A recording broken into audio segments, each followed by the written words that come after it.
Yes, TTA Bhagalpur is back again. आइए मित्रों, 3 जनवरी 2022 CDP paper 1 के प्रश्नों को देखते हैं। पहला प्रश्न है, समकालीन विचारधाराओं के अनुसार बाल विकास की प्रक्रिया। समकालीन विचारधाराओं के अनुसार, तो जो समकालीन विचारधाराएं, जितने भी मनोवैज्ञानिक हैं समकालीन, सभी एक ही बात कहेंगे, क्या? कि बच्चों का ना विभिन्न आयाम से, मल्टी डायरेक्शनल मेथड से, अलग अलग शिक्षण विधि के माध्यम से पठन पाठन पढ़ाने का काम करना चाहिए। विभिन्न प्रकार के संदर्भों में पलते बढ़ते हैं और ज्ञान भी इनका विकसित होता है विभिन्न संदर्भों में। बाकी देखिए ना, गलत पाए जाएंगे। कहते बच्चे एक निश्चित आयु तक आते आते विशिष्ट निर्धारित लक्ष्य अवश्य प्राप्त कर लेते हैं। क्यों? बहुत लोग तो नहीं भी करते हैं। गलत। पूर्वानुमान बिल्कुल नहीं, कुछ हद तक लगा सकते हैं ना। प्रेडिक्टेबल थ्योरी, प्रेडिक्टेबल अर्थात भविष्यवादी सिद्धांत। सिर्फ माता पिता से प्राप्त आनुवांशिक गुणों द्वारा ही आ गया ना आनुवांशिकता। तो मुझे बताइए, वातावरण नहीं होता है? विकास इक्वल टू आनुवांशिकता, हेरिडिटी इनटू डेवलपमेंट एनवायरनमेंट, अर्थात वातावरण, प्रकृति गुना पोषण। तो दोनों का संबंध होगा ना। ये भी गलत हो गया हमारा उत्तर बी नंबर। नेक्स्ट, विकास डैश का डैश सिद्धांत बताते हैं, गामक कौशलों का विकास। गामक कौशल शरीर के मध्य से आरंभ, नाभि से, केंद्र से बाह्य दिशा में। क्या? बाह्य दिशा में होता है। इसको क्या कहते हैं? Proximodistal, centre to peripheral, centre to outwards, अर्थात अधोगामी। यही तो होगा हमारा, है ना। शीर्षगामी सिफिलोकॉर्डल, ये तो होता है माथे से पैर की ओर, head to toy, toe, head to toe. बच्चा पहले मस्तिष्क वगैरह हमारा ना, इससे पहले 1 जनवरी का वीडियो है, उसमें देखिए तो काफी बेहतरीन समझाया है। सी नंबर यहाँ उत्तर होगा, चूंकि कह रहा है शरीर के मध्य, सेंटर से आउटवर्ड्स, अन्य दिशाओं में गामक कौशलों का विकास।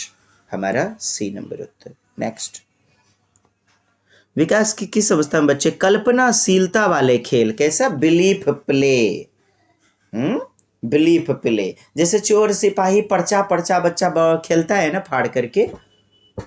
अब बताइए, वजीर को 500 नंबर, मंत्री को इतना, राजा को 1000 अंक, 0 अंक चोर को। ये सब होता है ना बिलीफ प्ले। लूडो का गोटी में देखे होंगे, छग्गा डाइस में 6, 3, 2, ये सब क्या है? हम अपने विश्वास के आधार पर प्ले करते हैं, खेलते हैं। बिलीफ प्ले, विश्वास खेल, या क्या बोलते हैं उसको, काल्पनिक खेल वगैरह, काल्पनिक खेल। और यह ना जीन पियाजे की किस अवस्था में? दूसरी अवस्था में पाई जाती है। अब देखिएगा, 0 से 2 वर्ष, 2 से 7 वर्ष, और यदि हम बात करें हरलॉक के अनुसार वर्गीकरण, तो 2 या 3 वर्ष से 12 वर्ष तक क्या होता है? बचपना, ये बाल्यावस्था। तो इसको 3 भाग में बांटते हैं, 2 से 6 वर्ष, 6 से 9 वर्ष, 9 से 12 वर्ष। पूर्व बाल्यावस्था, प्री चाइल्डहुड, मिडल चाइल्डहुड, मध्य बाल्यावस्था, पोस्ट चाइल्डहुड, अर्थात उत्तर बाल्यावस्था। तो यहाँ पर आपका 2 से 7 वर्ष लगभग किस में मैच कर रहा है? 2 से 6 वर्ष में। तो हो गया बी नंबर उत्तर। हाँ जी, ऐसे समझिए चीजों को। बिलीफ प्ले, दूसरा उत्तर। नेक्स्ट, समाजीकरण के द्वितीयक संस्था, प्राथमिक में क्या? माता पिता, परिवार, रिश्तेदार, नातेदार। इसके बाद बच्चा बड़ा होता है, नियमों को सीखता है, सरकार, मीडिया, विद्यालय, ये सब नियमों पर आधारित होती हैं। यानी कि द्वितीयक घटक, द्वितीयक निकाय, सेकेंडरी टाइप का एजेंसी होता है ये।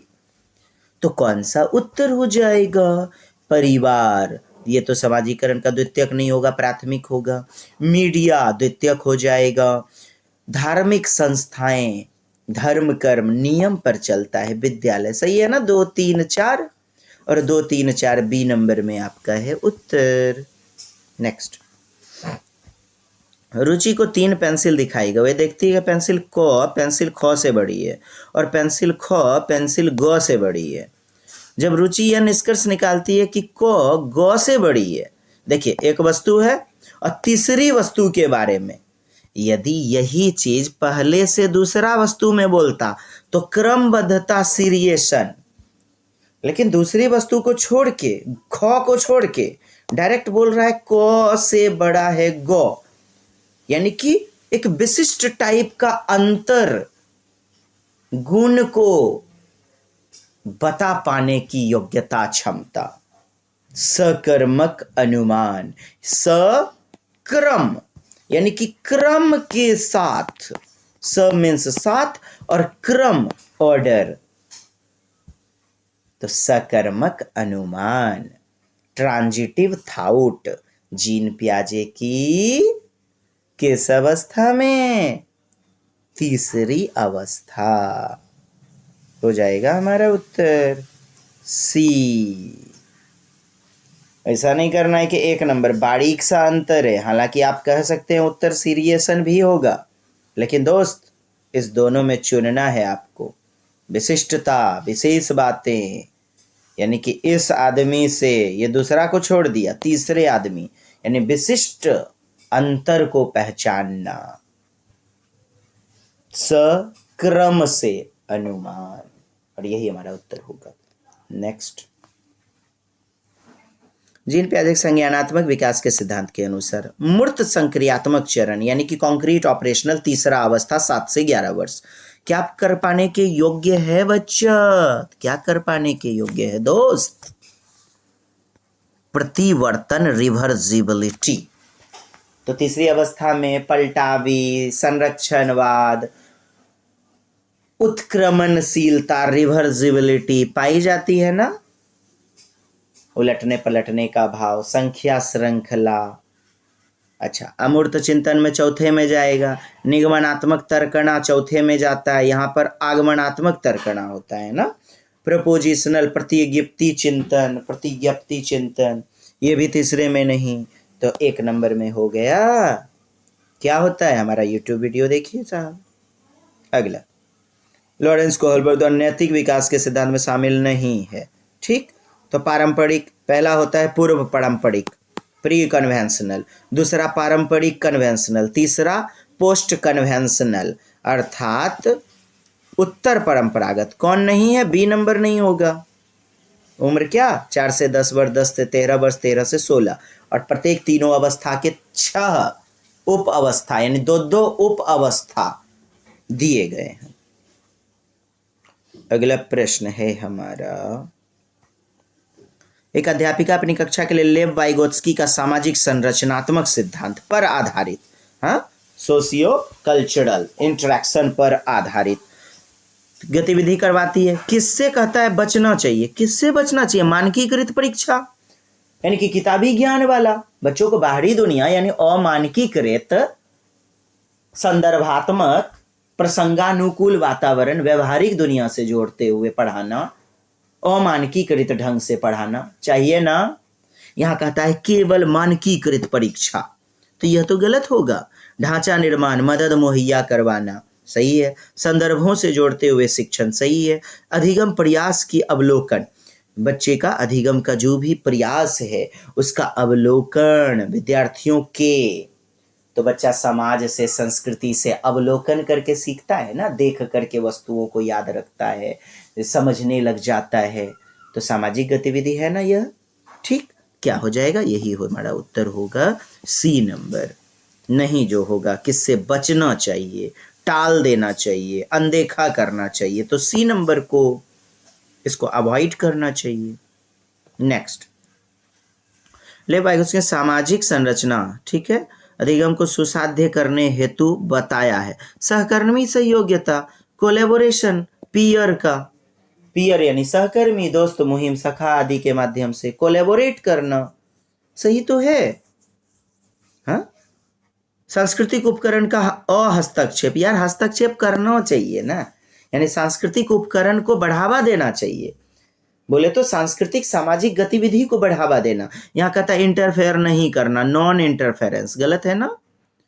रट कर याद करना गलत, गैर संदर्भात्मक, याद संदर्भ से जोड़ना बढ़िया होता है। 1 नंबर। अगला है आपका, एक अध्यापिका क्या विश्वास होना चाहिए, किसके बारे में? प्रोग्रेसिव एजुकेशन, प्रगतिशील कक्षा के बारे में, प्रोग्रेसिव क्लासरूम। तो क्या होना चाहिए? हमेशा कठोर नियंत्रण में यानी अनुशासन में रखना, तब तो बाल केंद्रित शिक्षण प्रणाली का हनन है। स्वतंत्र वातावरण में सिखाना चाहिए ना। अधिगम केवल कक्षा में ही होता है, क्यों? बाहरी दुनिया में नहीं होता है। विविध प्रकार से समृद्ध अनुभव लाते, सही तो है, विविध प्रकार की गतिविधि। हाँ, अलग अलग बच्चे का अलग अलग अधिगम का अनुभव, एक्सपीरियंस, और इसी से जोड़ के पढ़ाना चाहिए। C नंबर उत्तर। कहता है कि ड्रिल यानी कि रटंत विद्या वाली बातें, एक ही कॉन्सेप्ट को बार बार प्रैक्टिस करते रहना, तो यह भी गलत। ड्रिल एंड अभ्यास। किस विचारक ने इस बात को नकारा है कि बुद्धि एकल इकाई यानी कि एक कारक सिद्धांत ना, और कई पृथक स्वतंत्र बुद्धियों का सिद्धांत प्रतिपादित किया। एकल को नकार दिया और कई पृथक पृथक यानी बहुबुद्धि सिद्धांत, बहुबुद्धि सिद्धांत हार्वर्ड गार्डनर ने, मल्टीपल इंटेलिजेंस थ्योरी, अमेरिकी मनोवैज्ञानिक। खिलौने के रूप में गुड़िया मिलने पर रोहन ने प्रतिक्रिया, मुझे यह खिलौना पसंद नहीं है क्योंकि लड़के गुड़ियों से नहीं खेलते। लड़के टॉय कार से खेलते हैं और लड़कियां डॉल से खेलते हैं। ये सब क्या लिंग पूर्वाग्रह है दोस्त, gender bias, gender stereotype, gender रूढ़िबद्धता, स्टीरियोटाइप, जेंडर बायस। C नंबर हमारा उत्तर। नेक्स्ट, एक शिक्षक 1 महीने के अवधि के अंतराल में विद्यार्थियों को निबंध लेखन के कई ड्राफ्ट लिखने के लिए सहयोग देता है। ठीक है, सहयोग दे रहा है ना, तो बच्चे में ज्ञान बढ़ेगा ना, यानी रचना होगा ज्ञान का, फॉर्मेटिव। उन सभी ड्राफ्ट पर काम करने के लिए प्रतिक्रिया को भी मान्यता देता है। तो इस प्रकार के मूल्यांकन को क्या कहेंगे? रचनात्मक आकलन। 1 महीने के समय अंतराल में विद्यार्थियों को निबंध लेखन के लिए कई ड्राफ्ट लिखने के लिए, कई सारी बातें लिखने के लिए कहा, और गलती भी किया तो उसे मान्यता दिया। भले गलत ही लिखा है, सही, कोई बात नहीं है, मान्यता दिया। इससे ज्ञान का निर्माण होगा, रचना होगा, फॉर्मेशन होगा, फॉर्म और रचनात्मक। C number. नेक्स्ट, कहता है बहुभाषिक कक्षा में, तो देखिए आप ही की कक्षा में बांग्ला बोलने वाला, मलयालम बोलने वाला जब आ जाएगा तो कितना रोचक पूर्ण ढंग से आप भी सीखने का प्रयास करते हैं। पॉलीग्लॉटिज्म, मल्टीलिंग्विज्म कक्षा या द्विभाषिक कक्षा, बाइलिंग्विज्म, ये सीखने में संसाधन का काम करते हैं, सीखने को बढ़ावा देते हैं, इसलिए पॉजिटिव चुनिए विकल्प को, है ना। और देखिए यहाँ पर हमने देखा कि मातृभाषा का उपयोग को निरुत्साहित करना, मातृभाषा में पढ़ाना चाहिए ना, उत्साहित करना, या निरुत्साहित कर रहा है, डिमोरलाइज, गलत। कह रहे ज़्यादातर विद्यार्थी तो बोली जा रही प्रमुख भाषा को ही स्वीकार करना। ज़्यादातर जो बोल रहा है, अंग्रेजी बोल रहा है या हिंदी बोल रहा है, यार मातृभाषा में न पढ़ाइए। भाषाओं की विविधता यानी कि अलग अलग राज्य से अलग अलग भाषाओं को वरीयता देना, सम्मान देना, जिससे जागरूकता आएगी, विद्यार्थियों को पसंद के अनुसार भाषा को बोलने की अनुमति देना। नहीं लग रहा है कि बाल केंद्रित शिक्षण प्रणाली है ना, दमदार होगा ना। यानी अपनी स्वतंत्रता है, तुमको जिस मदर टंग का प्रयोग करना है कर लो। एक लक्ष्यांक भाषा अंग्रेजी को छोड़कर अन्य भाषा के उपयोग की उपेक्षा करनी चाहिए। फिर वही बात है, अंग्रेजी को लागू कर दीजिए, खाली उपेक्षा करनी चाहिए, नेगेटिव वर्ड। नेक्स्ट, RTE 2000, ये नई शिक्षा नीति NEP, नेशनल एजुकेशन पॉलिसी 2020, 29 जुलाई 2020 में लागू हो गया था। नहीं तो केवल पूर्व निर्धारित विषय वस्तु पर केंद्रित होना चाहिए। कहता है प्री प्लान्ड, जो पहले से प्लानिंग है उस वस्तु पर केंद्रित होना चाहिए। अब देखिए यह आपका सही है लेकिन गलत भी हो सकता है। कैसे? बच्चों ने जैसे कुछ प्रश्न पूछ लिए, क्या वह पूर्व योजना अनुसार प्री प्लान्ड होता है क्या? नहीं ना। तो यहाँ गलत भी हो सकता है, बट ये सही हो जाएगा विकल्पों के अनुसार। समस्या समाधान पर केंद्रित होना, समस्या समाधान के कौशलों को बढ़ावा देना, ये सही पाया जाता है। लेकिन कहता है समस्या समाधान पर फोकस करना। ठीक। अधिगमकर्ता में समालोचनात्मक चिंतन यानी आलोचनात्मक, विवेचनात्मक, एनालिसिस वाला थॉट डेवलप करना चाहिए। सही तो है। अन्वेषण विधि पर आधारित या खोज विधि पर आधारित, बहुत बेहतरीन। 4 3 4 और 3 इसमें भी है, इसमें नहीं है, गलत। 4 और 3 इसमें भी है, ये इसमें नहीं है, गलत। अब देखिए, आइए दोस्त, पहला विकल्प था केवल पूर्व निर्धारित विषय वस्तु पर केंद्रित होना चाहिए, और दूसरा विकल्प समस्या के समाधान पर केंद्रित होना चाहिए। किसी भी तरह प्रॉब्लम को खाली सॉल्व करते जाओ। तो यह निगेटिव। समस्या समाधान के कौशलों पर केंद्रित, तब सही। यानी ए नंबर 1 3 4 द बेस्ट उत्तर। दूसरा नहीं लेना है रे बाबा। पाठ्यक्रम को जल्दी पूरा करने के लिए एक शिक्षिका हमेशा अपनी पसंद के ही, क्या अपने पसंद का, बच्चों का पसंद का नहीं। तो ये तो शिक्षक केंद्रित गतिविधि हो गया, टीचर सेंटर्ड क्लासरूम, और ये गलत होगा, ऐसा नहीं होना चाहिए, है ना साहब।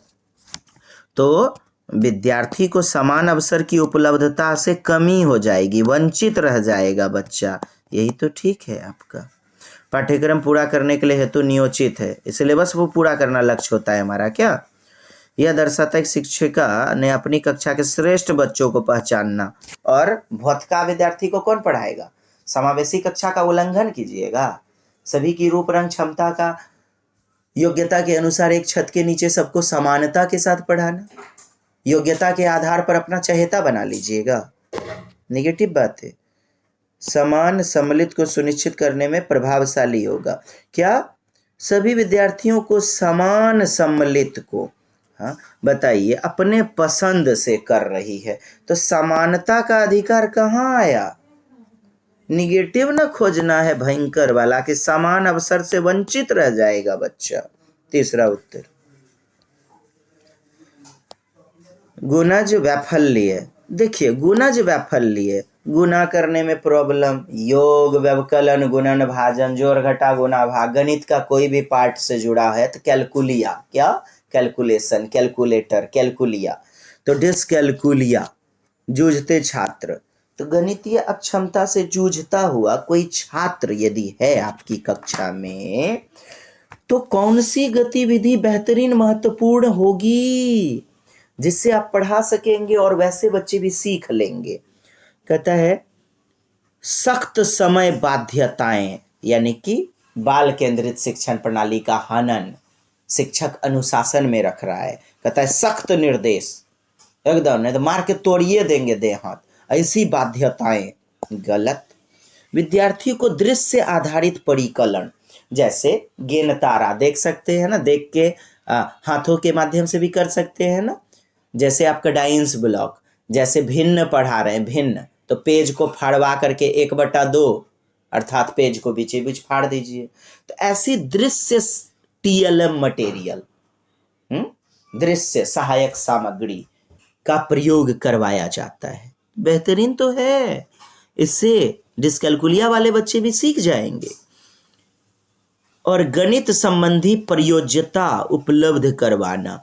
कैसा? गणित संबंधी एप्स, क्या एप्स, सॉफ्टवेयर, जैसे सिमुलेशन सॉफ्टवेयर, गणित को सिखाने में मददगार, या अन्य चीज़ों को, जैसे आपका जियोजेब्रा, तरह तरह की आकृति शेप्स को सीखेगा बच्चा, तो ये मदद करेगा ना दोस्त। बी नंबर है ना सही।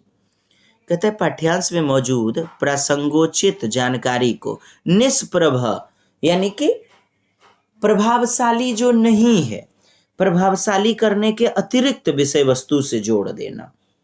प्रभावशाली नहीं बनाया, और लोड दे दिया और दूसरा कॉन्सेप्ट चैप्टर जोड़ दिया। गलत हुआ ना, निष्प्रभ माने जो इफेक्टिव न हो, निष्प्रभावशाली। और जबरदस्ती अतिरिक्त विषय वस्तु देख करके ढक दिया, निष्प्रभावशाली, नेगेटिव वर्ड हो गया।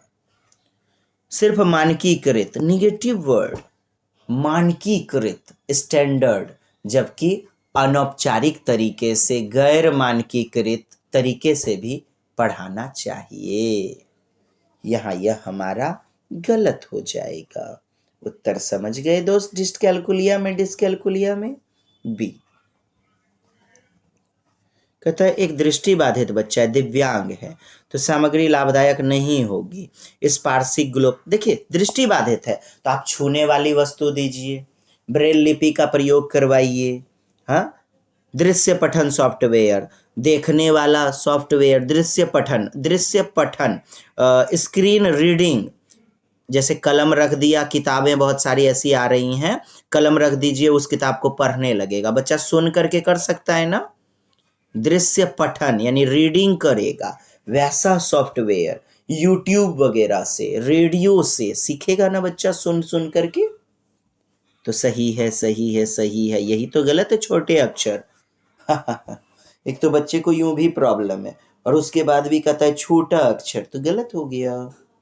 नेक्स्ट,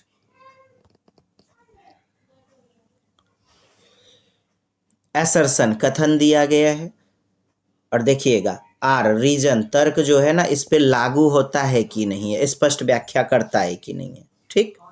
भाषा शिक्षण के दौरान एक अध्यापिका को लिखित सामग्री के साथ साथ श्रवण पुस्तकें भी उपलब्ध करवानी चाहिए। बहुत बच्चे देख करके, सुन करके, दोनों गतिविधि से बेहतरीन सीखते हैं। यानी विविध प्रकार के कक्षा में आपके विद्यार्थी पाए जाएंगे। तो अलग अलग गतिविधि से पढ़ा रही है, सही ना है यह? प्रस्तुतिकरण के विविध विकल्प, क्या अलग अलग विकल्पों से पढ़ाइए, प्रस्तुत कीजिए, सही तो हो गया। ये इसकी व्याख्या कर दिया, विविध विकल्प, वेरियस टाइप का, डिफरेंट टाइप का, विभिन्न अधिगम करता, यानी कि अलग अलग टाइप का विद्यार्थी, उसकी जो जरूरत है, आवश्यकता है, उसको पूरा करेगा, आवश्यकता को सीखने में मदद करेगा, सही तो है। जैसे कि पठन विकार से जूझते विद्यार्थी, तो उसको भी मदद करेगा, सुन करके बच्चा समझ पाएगा। तो ए और आर दोनों सही है, और आर ना इसका सपोर्ट कर रहा है, स्पष्ट व्याख्या कर रहा है, तो 1 नंबर सही होगा।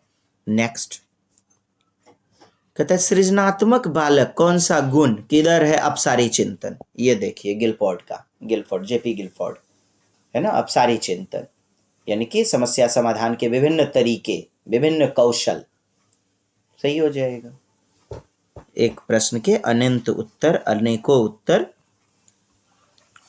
आइए, अभिकथन या कथन कहता है एसर्सन ए, कक्षा में मूल्यांकन के लिए शिक्षकों को विविध विधि का प्रयोग करना चाहिए ना, बिल्कुल सही है। क्योंकि व्यक्तिगत विभिन्नता के आधार पर, पर्सनल इंडिविजुअलिटी के आधार पर अलग अलग प्रकार के विद्यार्थी पाए जाएंगे।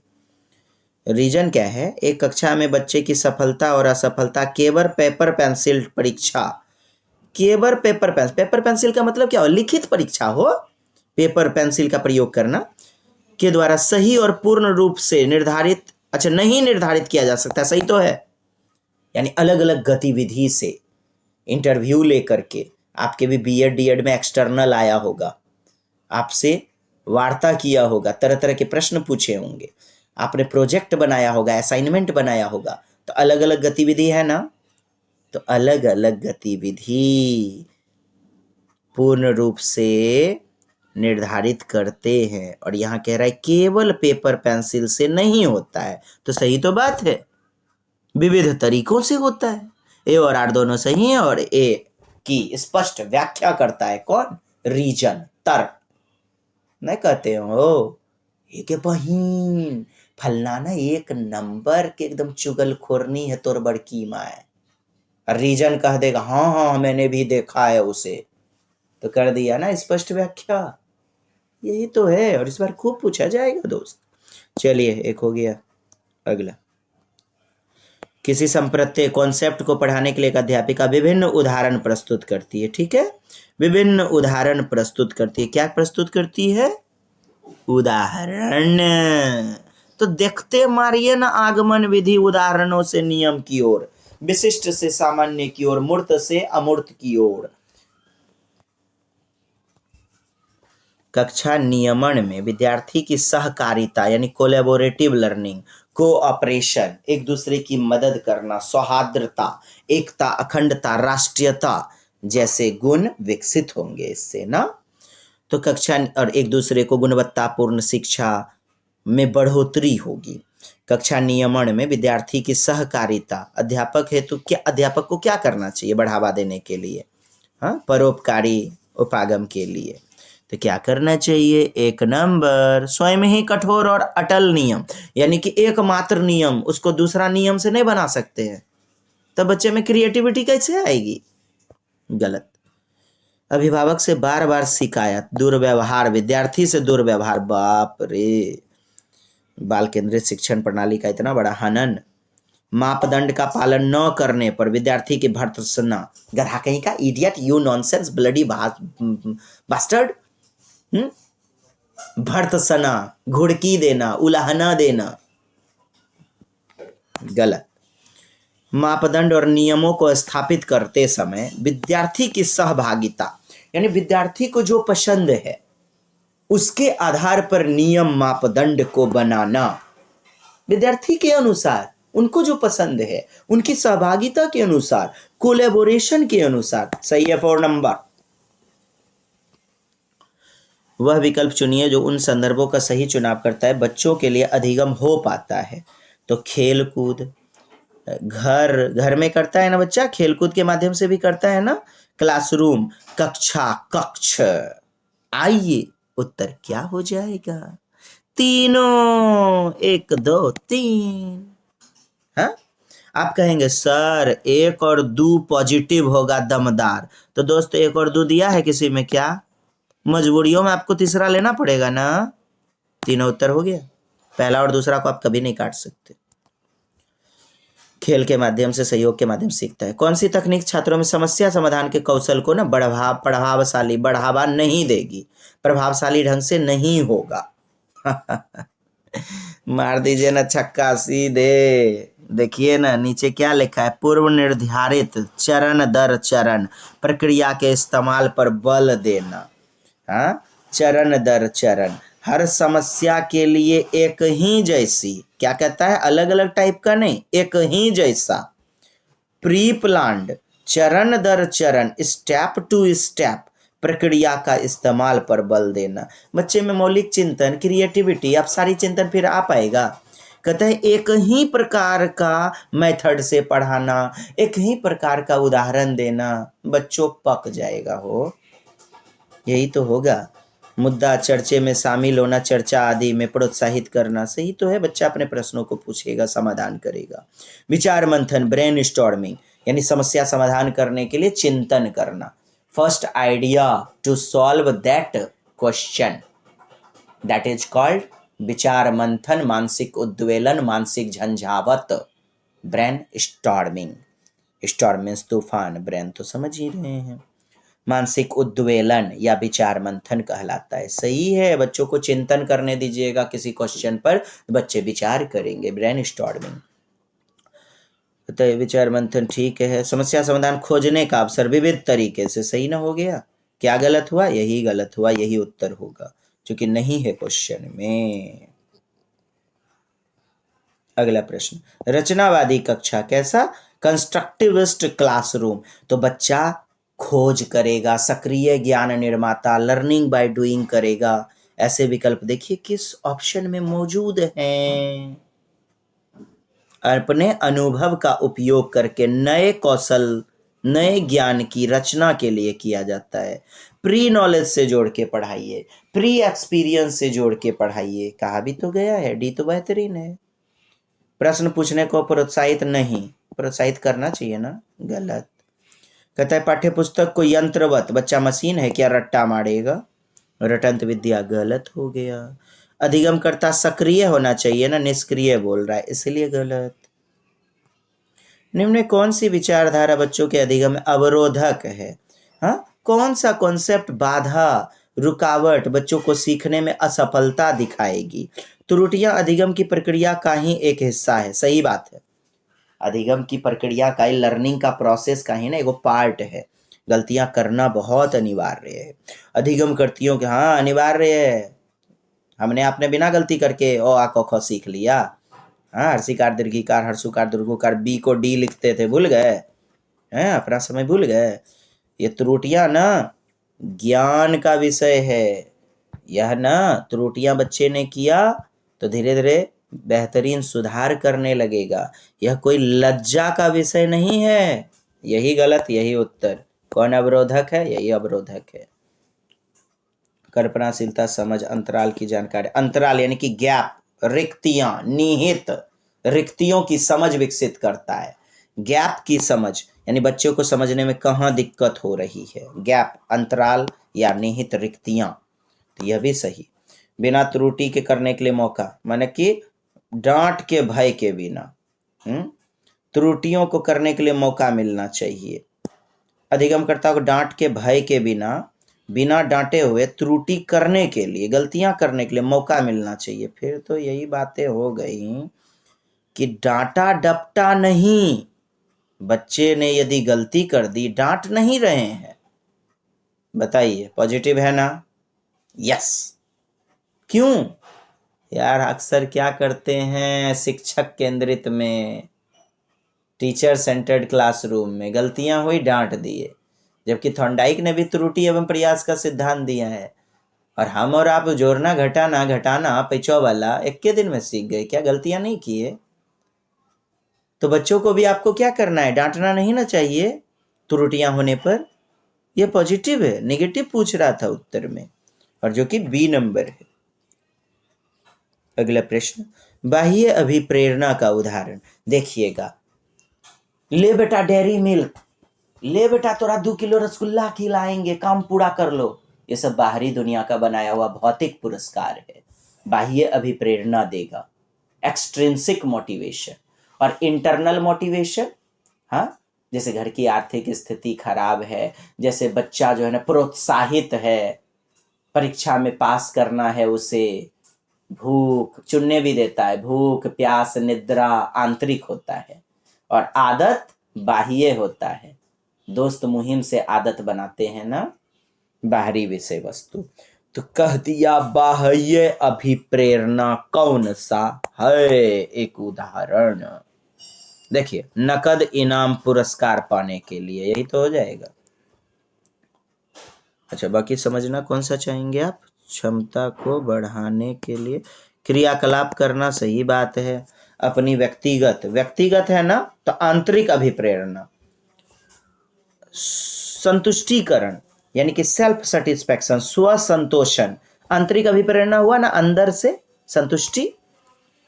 यहां बाह्य पूछ रहा है, कहता है अपने अधिगम को दृढ़ यानी लर्निंग को बढ़ावा देने के लिए विभिन्न स्रोत से जानकारी इकट्ठा करता है। तो आंतरिक रूप से अभिप्रेरित है, तभी तो। क्या बाह्य होगा? बी नंबर पुरस्कार, यही उत्तर। कोविड-19 महामारी के दौरान तनाव ने विद्यार्थियों के प्रदर्शन को नकारात्मक रूप से प्रभावित किया। यह निम्न में से किस प्रकार के संबंध को स्पष्ट करता है? प्रतियोगिता और संज्ञान और संवेग। यस, देखिए, सारी दुनिया संवेग यानी कि मरने के संवेग, डर के कारण परेशान थी, और पढ़ना भी चाहते थे तो कॉग्निशन, संज्ञान के कारण पढ़ नहीं पाते थे। तो cognition and emotions are interlinked. संज्ञान और संवेग क्या होते हैं? अंतः संबंधित होते हैं। जैसे आप पढ़ रहे हैं 1 घंटा से, आपका संज्ञान कॉग्निशन बेहतरीन है ना। एक तमाचा कोई खींच के मार दिया, हांच दिया पकड़ के, संज्ञान कैसा हो गया? चिड़चिड़ाहट वाला, ईर्ष्या करने लगते जिसने पीटा। तो संवेग के कारण संज्ञान प्रभावित हुआ ना। तो कोविड-19 में भी तो ऐसा ही महामारी था। सभी लोग डर से ग्रसित थे, लाख पढ़ना चाह रहे थे फिर भी पढ़ नहीं पाते थे। ऑफिस वाले काम करना चाह रहे थे, काम नहीं कर पाते थे, क्योंकि संवेग हावी था। और संवेग हावी होने के कारण संज्ञान, कॉग्निशन, मानसिकता भी डर वाली हो गई, हतोत्साहित हो गई। और यही तो संज्ञान और संवेग से जुड़ा प्रश्न है। उत्तर बी। नेक्स्ट कहता है सार्थक और प्रभावशाली अधिगम, ठीक, अगर वह मुख्यतः डैश हो, तो बाहरी दुनिया से जुड़ा हो, प्रसंगों से जुड़ा हो, बच्चे के जीवनानुभव से जुड़ा हो। हाँ, बच्चे जो है ना क्या बाल केंद्रित शिक्षण प्रणाली से जुड़ा हो। कहता है केवल पाठ्य पुस्तक से जुड़ा, गलत। शिक्षक निर्देशित यानी शिक्षक केंद्रित गतिविधि, गलत। सहपाठी द्वारा निर्देशित यानी खुद का कुछ नहीं, स्वनिर्देशित न होना चाहिए। हाँ, आत्मज्ञान, स्वनिर्देशित, सेल्फ डायरेक्टेड।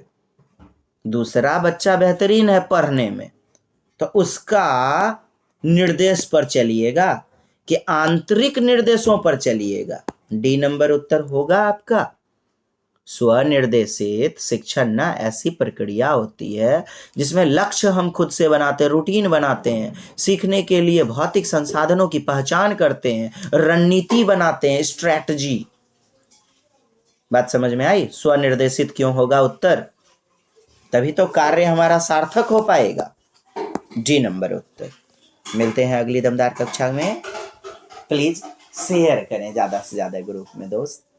यदि मदद थोड़ी भी कर पाया ना, कृपया मदद करें अपने भाइयों की, अपने बहनों की। मिलते हैं अगली कक्षा में। जय हिंद, जय भारत, वंदे मातरम।